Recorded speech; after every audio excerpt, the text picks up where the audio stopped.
पिछले दिनों में लगातार हम प्रभु के वचन से सीखते आ रहे हैं। परमेश्वर ने आदम को दो बेटे दिए, एक किसान बन गया, एक चरवाहा बन गया। वो मैंने आपको बताया हाबिल कैसे परमेश्वर को प्रसन्न किया और कैन कैसे उसके जीवन से प्रभु दुखी था, क्योंकि परमेश्वर उस कामों को देखता है, उसके बाद भेंट को क्या करता है। तो दो बेटे आदम को दिए, बड़े वाले ने छोटे वाले को क्या कर दिया, मार डाला। और खुद क्या मिल गया, कैन को क्या मिल गया, श्राप मिल गया, भगौड़ा हो गया। यानी पाप एक फैसला आदम और हवा का किस किस पे असर किया। पृथ्वी श्रापित हो गई, खुद श्राप के अधीन आ गए, दो बच्चे हुए, पाप ने उसके ऊपर भी क्या किया, राज्य कर लिया। हाबिल को मारने के बाद कैन भी घर में, वो भी क्या हो गया, भगौड़ा और भगौड़ा हो गया। यानी वो भी घर से क्या हो गया। अब फिर से कौन रहेगा, आदम और हवा रहे। यानी हम जब मसीह जीवन में या परमेश्वर के साथ का उस रिश्ते को नापते हैं, एक व्यक्ति जब हमसे पहले प्रभु के साथ चलता है, वो हमारे लिए सबक है कि जीवन में एक गलत फैसला हमारी आने वाली पीढ़ी को क्या कर सकता है, बर्बाद कर सकता है।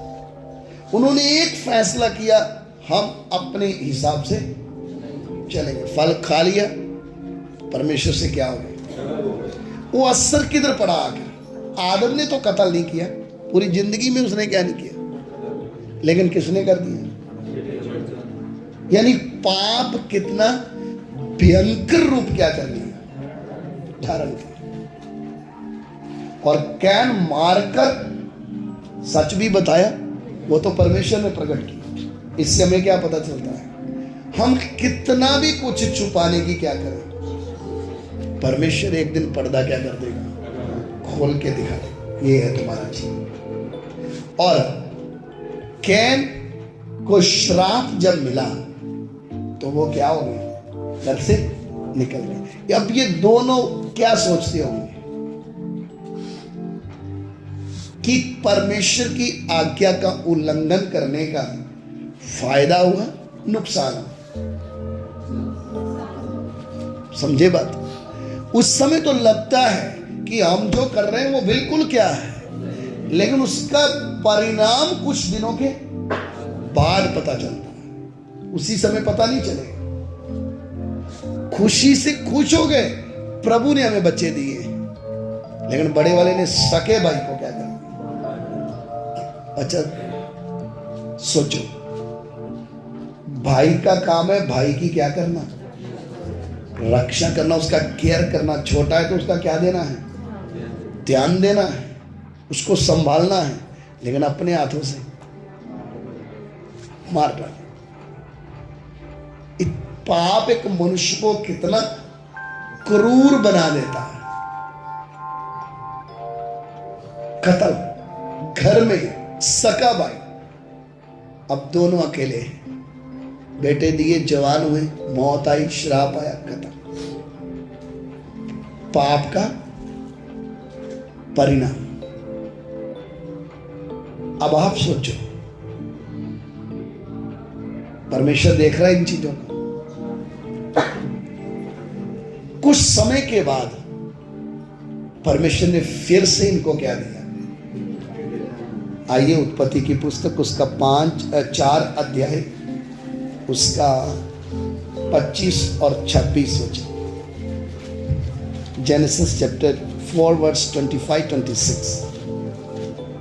आदम अपनी पत्नी के पास फिर गया और उसने एक पुत्र को जन्म दिया और उसका नाम यह कह के शेत रखा, परमेश्वर ने मेरे लिए हाबिल के बदले जिसको कैन ने घात किया एक और वंश ठहरा दिया है। हाँ, शेत के भी एक पुत्र उत्पन्न हुआ और उसने उसका नाम एनोश रखा। उसी समय से लोग यहोवा से प्रार्थना करने लगे। अब इधर की घटना आप देखिए।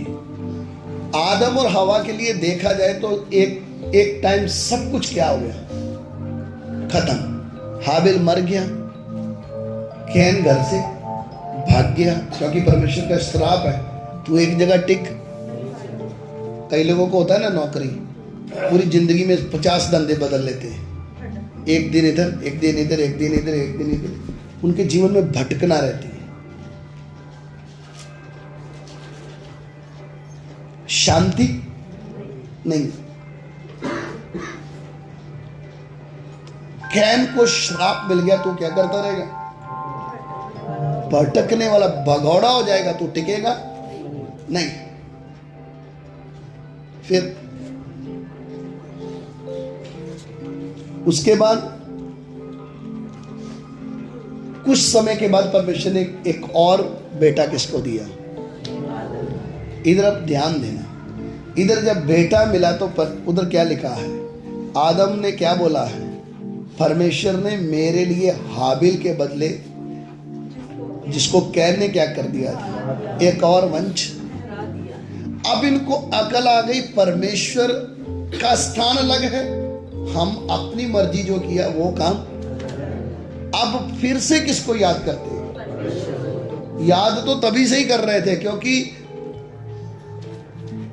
अदन की वाटिका में रहकर इनको वो चीज समझ में नहीं आई जो किधर आई आके,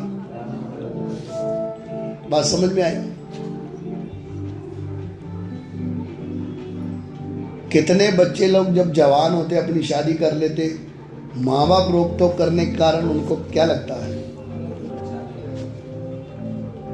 हम तो इनसे क्या रहना चाहते हैं। और अब कईयों के जीवन में ऐसा होगा, अलग तो रहने चले गए लेकिन बाद में कुछ आता, फिर शर्म के मारे माँ बाप से नहीं पूछ रहे, पड़ोसी से पूछ रहे ऐसा कैसे करना था, ये काम कैसे करना था, जबकि माँ बाप को अच्छे से क्या था। लेकिन ये अब किधर नहीं जा रहे, लेकिन अब इनको समझ में आ गई, पछताते भी हैं लेकिन अब वापस भी जा। सेम आदम के साथ वही किस्सा है, परमेश्वर ने अच्छी जगह रखा, निकल के बाहर आ गए, अपनी मर्जी किया, घर में कत्ल हो गया, सब हो गया। अब इनको इतनी तो समझ आ गई, तेरे साथ रहने में ही क्या थी भलाई। अब परमेश्वर ने इनको और बेटा दिया है, इनको समझ में आ गया अब किसने दिया, धन्यवाद किया और उसका नाम क्या रख दिया, शेत रखा है। अब शेत के द्वारा अगली वंशावली जब चली तो एनोश का जन्म हो रहा। अब जब अनोश आया है तो वचन में लिखा, अनोश के द्वारा उस समय से लोग परमेश्वर का नाम लेने लगे, या यहोवा से क्या करने लग गए। यानी आदम के पोता कौन था, सही है, आदम का जो पोता अनोश था, उसके द्वारा फिर से लोग किसके साथ जुड़े, एक संबंध परमेश्वर के साथ जुड़ना क्या हो गया, शुरू हो गया। तो अब इसमें हमें क्या सीखने को मिलता है, परमेश्वर ने आदम को अदन की वाटिका से बेशक क्या निकाल दिया, बाहर निकाल दिया। जब हम मनुष्य जाति की बात करते हैं तो भी परमेश्वर ने उसको अपना मुंह उससे फेरा नहीं। यदि हाबिल के द्वारा अगर हाबिल नहीं मरा है तो अगला किसके द्वारा प्रभु का नाम लेना था लोगों ने, हाबिल के द्वारा किसका नाम लेना था, हाबिल की पीढ़ी से क्या निकलना था, लोग परमेश्वर के साथ चलने वाले बनने थे। यानी हाबिल की बलि को, भेंट को प्रभु ने क्या किया, यानी हाबिल से परमेश्वर क्या था, खुश था, उसकी पीढ़ी जो थी वो किसके साथ चलनी थी।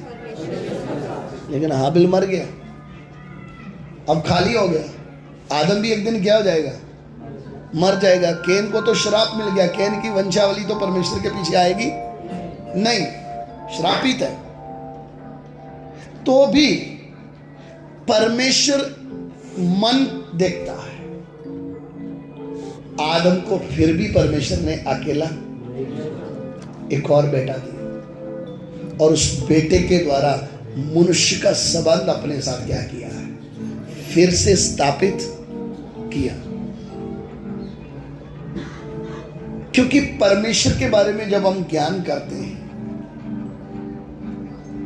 परमेश्वर को बोला जाता सर्वशक्तिमान है, जो सब कुछ करने की क्या रखता है, वो मनुष्य पे डिपेंड नहीं रहता है। कि मनुष्य, आदम तो सोचता होगा अब बेटा था, मर गया, दूसरा चला गया, अब कहानी खत्म। लेकिन परमेश्वर जो सोचता मनुष्य की सोच से बिल्कुल क्या है, अलग है। परमेश्वर ने एक और बेटा दिया, उसके द्वारा परमेश्वर का क्या चल रहा है, अगली वंशावली किसका नाम कहला रही है। और इसी में आगे जाके जब हम पढ़ेंगे मनुष्य की संतान परमेश्वर के बेटे और मनुष्य की पुत्रियां, वो कैन की संतान किसको बोला गया है, मनुष्य की पुत्रियां, और परमेश्वर के बेटे किसको बोला गया है, ये जो अनोश की वंशावली से निकलकर आ रहे, जो परमेश्वर का नाम ले रहे, उनको क्या बोला गया है, परमेश्वर के पुत्र। ये इधर से ही दो हो गए, कैन अपने हिसाब से निकल गया, उसकी वंशावली अपने हिसाब से चलने लगी।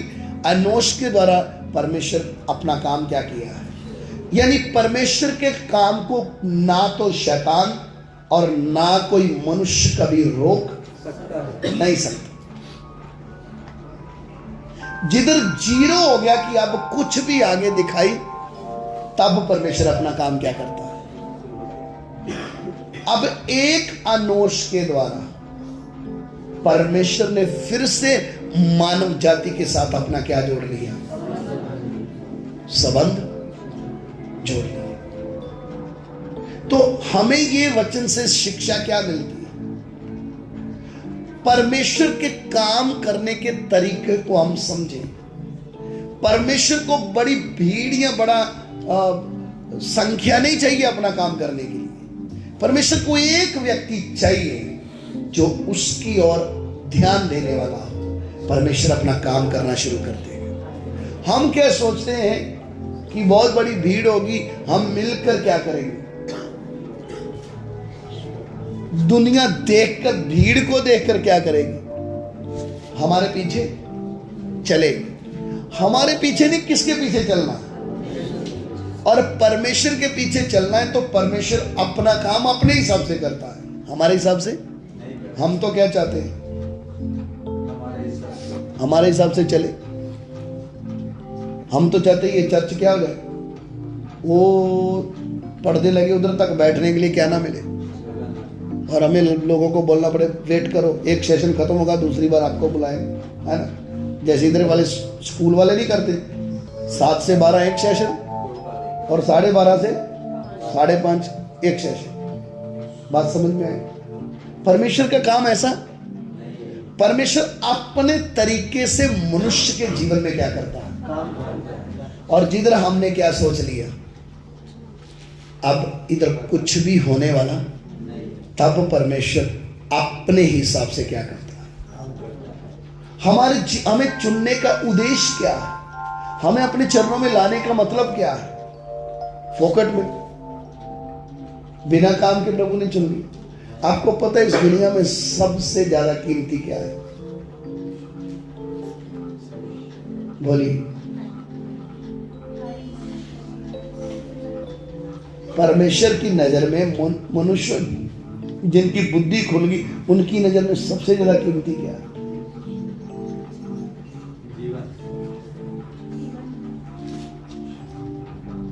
बोलिए। जिसकी हम कीमत ही नहीं दे सकते।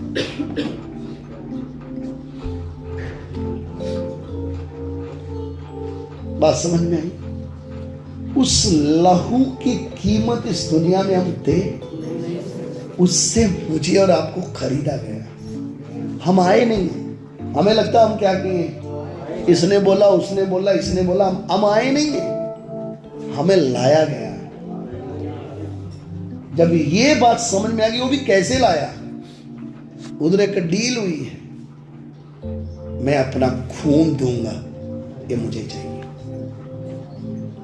समझ में आ रहा है? खरीद कर फिर किसके सामने लाया, फ्री में नहीं आई। वो चीज समझ में आएगी तभी मसीह जीवन की गंभीरता समझ में आएगी, तभी मैं लापरवाही छोड़ दूंगा। ना भाई, मैं मेरी मर्जी कर ही, मैं तो खरीदा गया। जो मैं 20,000 50,000 महीने का देता, उसके हम क्या करते हैं, उसको खुश करने के लिए दिन रात सर्जी करते हैं। इधर जिसने खून दिया है उसको बाईपास कर देता। आपको मालूम है प्रभु यीशु ने क्या बोला? लोग खजूर की डालियां लेकर क्या बोल रहे थे? हो सेना का क्या कर रहे थे? गाना। फरीसियों ने क्या बोला? ऐसा मत करो, बंद करो। प्रभु ने क्या बोला? इनको तुमने बंद करा दिया ना, ये जो पत्थर पड़े।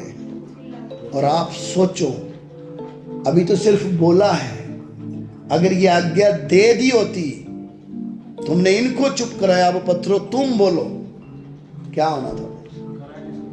सोचो, सृष्टिकर्ता क्या बोल दे?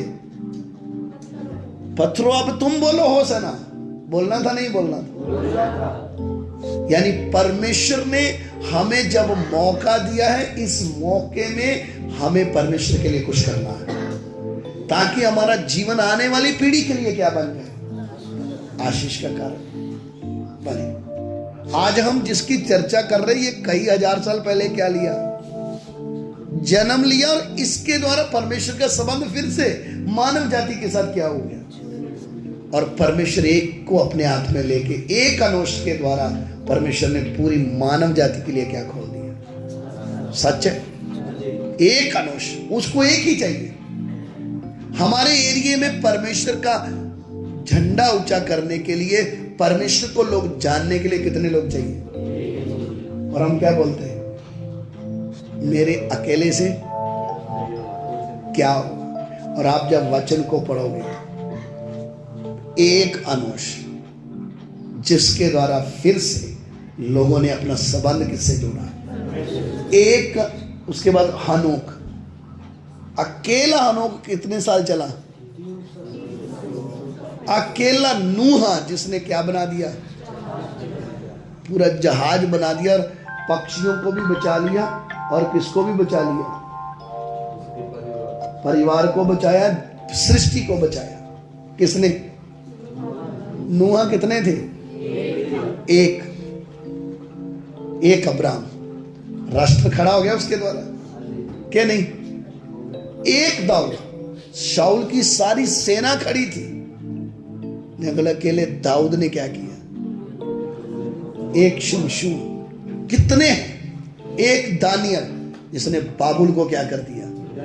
नींव से हला दिया। सदर कमेश का वेदन को ने पूरे नबूकदनेस्सर को क्या कर दिया? हिला के रख दिया। हम सोचते हैं भीड़ होगी तो प्रभु का काम। प्रभु, तूने अकेले अकेले को अपनी महिमा के लिए क्या किया, और जिनको भी तूने अपनी महिमा के लिए इस्तेमाल किया, वो मेरे से ज्यादा कीमती नहीं थे। सच है? नहीं है? मेरे से ज्यादा कीमती थे। उनको तो प्रभु ने आवाज दे के बुलाया, मुझे खरीद के लाया। ज्यादा कीमती कौन है? खरीदा हुआ या ऐसे आया हुआ? लेकिन फिर भी मैं क्या सोचता हूं, फिर भी मेरे जीवन में कोई काम क्यों नहीं? क्योंकि मैं परमेश्वर से पूछता, मैं परमेश्वर से लड़ाई का मतलब क्या है? हक। जब तूने मुझे अपने लहू से खरीदा है, तूने बोला ये मंदिर है, इसके द्वारा तू प्रकट कर अपने लोगों के बीच। मेरे एरिया में तू क्या कर? प्रकट कर। मुझे नहीं, तू अपने आप को मेरे द्वारा क्या कर? लोग मेरे द्वारा किसको देखें? तुझे देखें। बात समझ में आ गई? अगर हम इन बातों के प्रति गंभीर नहीं रहेंगे, हम क्या बोलेंगे? हम तो अकेले हैं, हमारे एरिया में प्रभु का काम कैसे होगा? हम तो क्या बैठे हैं? आप अकेले नहीं, सर्वशक्तिमान परमेश्वर आपके साथ है। यही शब्द मूसा ने भी बोला, प्रभु मैं अकेला कैसे क्या? तो किसी और को क्या कर? प्रभु क्या बोला? तू नहीं, मैं तेरे साथ होगा। अकेले ने क्या कर दिया? छुड़ाया नहीं छुड़ाया? लाया ना छुड़ा के? हम छुड़ा सकते हैं क्या? नहीं छुड़ा सकते? बोलिए, छुड़ा सकते हैं? किसी को नहीं छुड़ा सकते, लेकिन छुड़ाने के लिए करना क्या है? सिंपल एक काम, क्या सुनना है? एक आवाज सुनना, मैं तेरे संग जाऊंगा। बस आपको प्रभु ने हमें इतने लोगों को हम किधर से आए, अलग अलग सोसाइटी में रहते हैं, अलग अलग जगह में क्या कर रहे हैं? हम एक ही साथ क्यों नहीं रह लेते? आसान हो जाएगा ना, इधर ही सब जमीन लेके आजू बाजू प्रार्थना भवन के तंबू जैसे इस्राएलियों ने लगाया। अलग अलग क्षेत्र में क्यों रखा प्रभु ने? ताकि जिस जगह भी आप रह रहे हो वहां पे प्रभु आपको क्या करे? अपनी सामर्थ्य को आपके द्वारा क्या करे? प्रकट करे। आप और हम आम इंसान नहीं, उसके लहू से खरीदे हुए लोग। एक अनुष्ठ जब सब कुछ खत्म था, अगली पीढ़ी के साथ परमेश्वर का एक व्यक्ति के द्वारा क्या जुड़ रहा है? एक संबंध। मेरा संबंध सही होगा तो प्रभु क्या करेगा? अपने आप को प्रकट करेगा। बात है कि मैं उसके चरणों में बैठूं तो सही, मैं उससे बात तो करूं, प्रभु क्या मुझे सारी जिंदगी नौकरी करने के लिए बुलाया तू? खरीदने का अर्थ क्या है? कि मैं सारी जिंदगी यही दिहाड़ी करता रहूंगा, सारी जिंदगी मैं ये नौकरी का काम करता रहूंगा? किस काम के लिए तूने बुलाया? क्या परमेश्वर एक एक फ्लैट में 20-20 आत्माओं को बचा सकता है? आपको इधर आने की क्या नहीं है? जैसे बोला पिछले दिनों में वचन, आपने क्या कर लिया? सीख लिया। अब क्या करना है?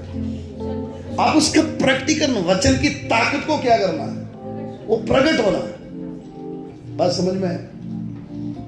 मान लो कोई 20 किलोमीटर है, प्रभु क्या गवाही दे रहा, 20 आत्मा आ गई, तुम सबको इधर नहीं लाना, किधर शुरू करना है? आपके एरिया में शुरू करो, प्रभु का झंडा ऊंचा करो, इधर आने की जरूरत नहीं। आप अकेले नहीं होंगे, आपके साथ प्रभु खड़ा होगा, क्योंकि उसने आपको अपने लव से क्या लिया? मोल लिया। वो अपना काम करेगा। एक टाइम आ जाएगा, मैं भाग गिदाउन को परमेश्वर ने कितने लोग लेके जाने के लिए बोला? कितने थे टोटल? लास्ट में कितने रह गए? 32,000 आए थे, 300 रह गए। गिनती समझ में नहीं आता है, गए किधर? समझ में आया? उन 300 को भी क्या कर दिया? अकेला अकेला किया नहीं किया? तलवार भी हाथ से क्या कर लिया? नहीं चाहिए। एक मटका ले लो, एक क्या ले लो, दो ही चीज, तलवार नहीं चाहिए। क्या करने जा रहे हैं? और क्या ले लिया? तलवार हाथ से।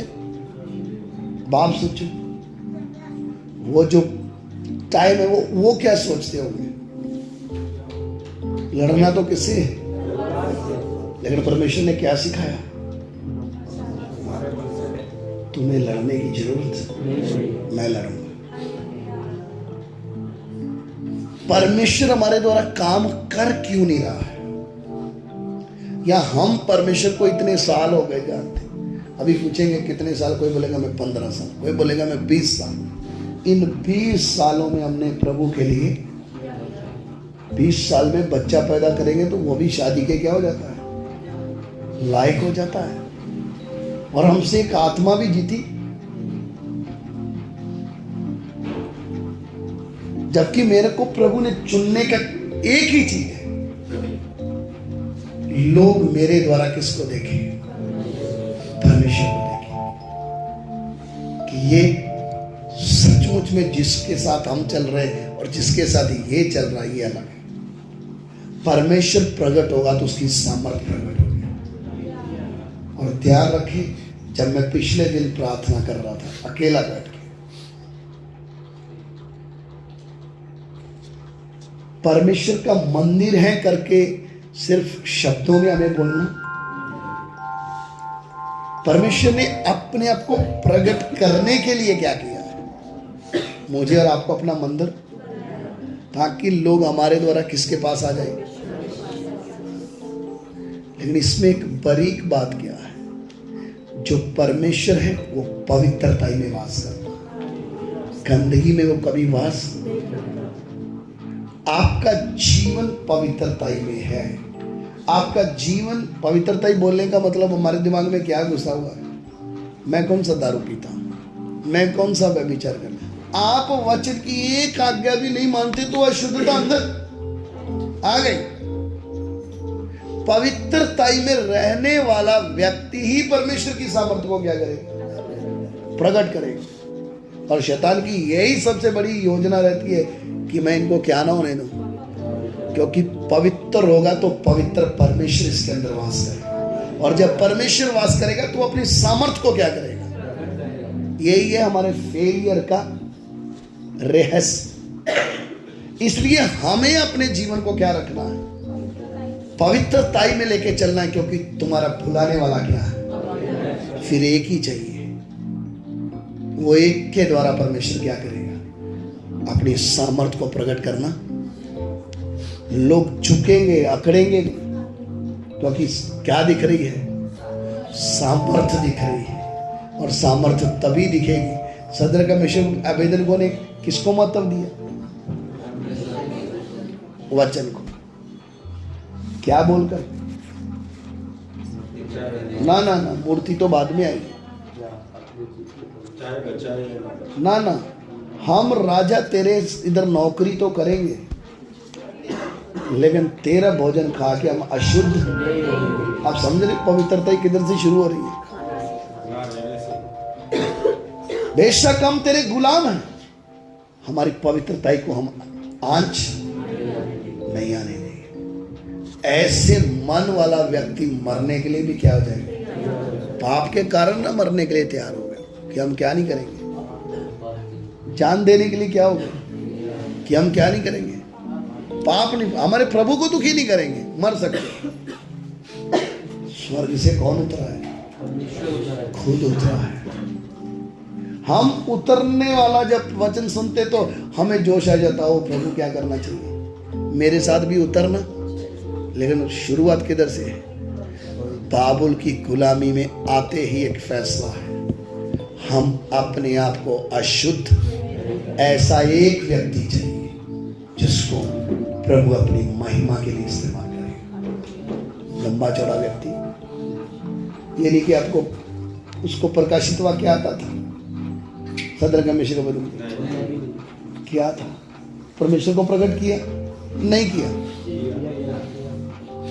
हमने वचन सीखा, अब वचन की सामर्थ्य को क्या करना है, प्रकट करना। समझ में आया, वचन सीखना काफी। हमने फ्रिज खरीदा, उसमें अंडा भी लगा दिया, मछली भी लगा दिया, या कोई भी सेब लगा दिया, जिसमें हमें क्या मिलती है, एनर्जी। जहाँ हम जो जो खाते अपने अपने हिसाब से, जो पालक खाता, पनीर खाता, सब पड़ा हुआ है फ्रिज में, लेकिन उसको क्या नहीं किया, उसको खाया नहीं। हम लोगों को क्या बोल रहे, इधर हमारी फ्रिज में देखो क्या पड़ा, सब खाने की वस्तु पड़ी। फ्रिज में पड़े रहने से वो कोई फायदा, वचन सुन लिया, वचन भूल गए, वचन सुन लिया, वचन भूल गए, इसका कोई फायदा। प्रभु तेरा वचन की सामर्थ्य को मेरे द्वारा क्या कर। एक ही प्रश्न, एक अनोश के द्वारा मानव जाति का तेरे साथ का संबंध स्थिर हो गया। प्रभु मेरे अड़ोस पड़ोस, मेरे एरिया में, मेरी कॉलोनी में, मेरे फ्लैट में, मेरी सोसाइटी में, तू उन लोगों के पास मुझे लेके जा जिनका मेरे द्वारा तेरे साथ एक क्या बन जाए। इतना ही काफी है। आपकी प्रार्थना आपके बोझ को, जितने लोग भी हिंदुस्तान में आए उनके मन में पहले क्या आया? पहले बोझ आया। ये मूर्ति पूजक देश के बीच में परमेश्वर को जानने वाले लोग आने चाहिए। इतना आसान नहीं है, कीमत देना पड़ता है, दर्द सहना पड़ता है, तकलीफें उठानी पड़ती है। हम फ्लैट में रह रहे हैं तो थोड़ा नीचे क्या करना पड़ेगा? बिना काम के दुनिया तो डूंगरी लेने जाती है, बटाका लेने जाती है, लेकिन एक विश्वासी को कोई काम नहीं, और रोते रोते उतरता है। प्रभु आपके आंसू जिधर गिरे हैं उस पृथ्वी को एक दिन क्या देना है? उधर के लोगों को क्या देना है? तुम्हारे बीच में एक मेरा मंदिर रहता था, वो तुम्हें बताता था, तुमने उसके ऊपर ध्यान क्यों नहीं दिया? बात समझ में आई? यदि हमें ये चीजें करने का मन नहीं तो आप भूल जाओ कि आपको प्रभु क्या करेगा। आपके घर से आपको निकलना पड़ेगा, चौराहे में जाके रोना पड़ेगा, प्रभु इस एरिया के ऊपर क्या कर? ये तो तुझे नहीं जानते, मैं तुझे जानता हूं। इनको नहीं पता ये नाश में जा रहे हैं, लेकिन मुझे पता ये क्या कर रहे हैं।